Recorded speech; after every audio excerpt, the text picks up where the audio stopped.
നമസ്കാരം. പശ്ചിമ ബംഗാളിൽ മമതയുടെയും സ്പീക്കറുടെയും ഉത്തരവാദിത്തമില്ലായ്മ കാരണം ബംഗാളിൽ നടക്കേണ്ടിയിരുന്ന നിയുക്ത MLA-മാരുടെ സത്യപ്രതിജ്ഞാ ചടങ്ങുകളെല്ലാം മുടങ്ങിയിരിക്കുകയാണ്.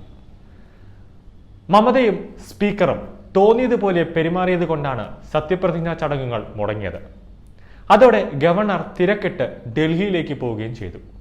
പശ്ചിമ ബംഗാൾ സ്പീക്കർ ബിപിൻ ബാനർജി ഗവർണർ ആനന്ദ ബോസിന്റെ സകല നിർദ്ദേശങ്ങളും പാലിക്കാതെ നിൽക്കുകയും മമതയും സ്പീക്കറും കൂടെ ചേർന്ന് ഗവർണറെ അപമാനിക്കുകയും ചെയ്തു.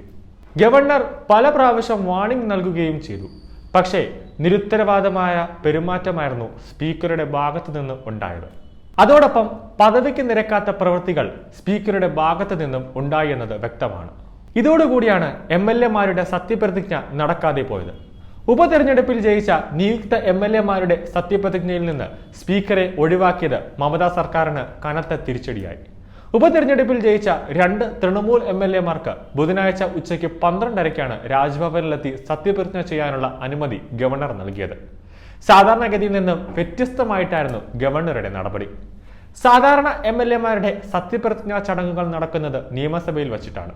എന്നാൽ ഇക്കുറി സ്പീക്കറുടെ അനുചിതമായ പെരുമാറ്റവും മുഖ്യമന്ത്രിയുടെ വക്താവായി മാറിക്കൊണ്ടുള്ള പ്രവർത്തന ശൈലിയുമാണ് ഗവർണറെ ചൊടിപ്പിച്ചത്. നിയുക്ത MLA-മാർ നിശ്ചിത സമയത്ത് എത്താതിരുന്നതും ഗവർണർ ഡൽഹിയിലേക്ക് യാത്ര തിരിച്ചതും സമയമായി.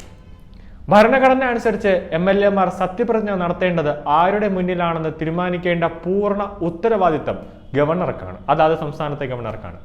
ഗവർണർക്ക് നേരിട്ടും ഇത് ചെയ്യാം. ഗവർണറെ അപമാനിക്കുന്ന രീതിയിലായിരുന്നു സ്പീക്കർ നിയമസഭയിലും ഗവർണറുടെ വസതിയിലും വെച്ച് സ്പീക്കർ പെരുമാറിയത്. അതുകൊണ്ട് ആദ്യമായി കഴിഞ്ഞ വർഷം സെപ്റ്റംബറിൽ ഒരു പട്ടികജാതി നിയോജക മണ്ഡലത്തിൽ നിന്ന് തിരഞ്ഞെടുക്കപ്പെട്ട MLA-ക്ക് ഗവർണർ സത്യപ്രതിജ്ഞയ്ക്കുള്ള അവസരം ഒരുക്കിയത് രാജ്ഭവനിലായിരുന്നു. ഗവർണറുടെ മുന്നിൽ സത്യപ്രതിജ്ഞ ചെയ്യാൻ സന്തോഷമേ ഉള്ളൂ എങ്കിലും അത് അസംബ്ലിയിൽ വച്ചായിരിക്കണമെന്ന് ഒരു MLA ആവശ്യപ്പെട്ടു.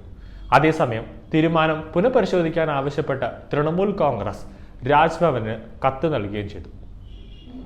എന്നാൽ ഇതെല്ലാം രാജ്ഭവൻ എടുത്ത് കളയുന്ന കാഴ്ചയാണ് നമ്മൾ കണ്ടത്. അത് പറ്റില്ല എന്ന് രാജ്ഭവൻ ഒറ്റ വാക്കിൽ പറഞ്ഞു. തുടർന്ന് സ്പീക്കറുടെ ഇടപെടൽ നിമിത്തം രാജ്ഭവനിൽ സത്യപ്രതിജ്ഞയ്ക്ക് വരാൻ തനിക്ക് ബുദ്ധിമുട്ടുണ്ടെന്ന് ഒരു MLA അറിയിച്ചു. സത്യപ്രതിജ്ഞ ചെയ്തില്ലെങ്കിൽ അതിന്റെ ഉത്തരവാദിത്തം തിരഞ്ഞെടുക്കപ്പെട്ട നിയമസഭാ സാമാജികർക്കും തന്നെയാണെന്ന് വ്യക്തമാക്കിയ രാജ്ഭവൻ നിയമം അതിന്റെ വഴിക്ക് തന്നെ പോകുമെന്ന് ശക്തമായ കർക്കശ നിലപാടെടുക്കുകയും ചെയ്തു. ഭരണഘടന അനുസരിച്ച് അസംബ്ലിയിലേക്ക് തിരഞ്ഞെടുക്കപ്പെട്ട വ്യക്തി സത്യപ്രതിജ്ഞ ചെയ്യുന്നില്ല എങ്കിൽ അസംബ്ലിയിൽ ഇരിക്കാനുള്ള യോഗ്യത നഷ്ടപ്പെടും. സത്യപ്രതിജ്ഞ ചെയ്യാതെ അസംബ്ലിയിൽ തുടരുന്ന ഓരോ ദിവസവും 500 രൂപ പിഴ ചുമത്തുമെന്ന് ഭരണഘടന അനുശാസിക്കുന്നുണ്ട്. അത് രാജ്ഭവൻ ഓർമ്മപ്പെടുത്തുകയും ചെയ്തിട്ടുണ്ട്.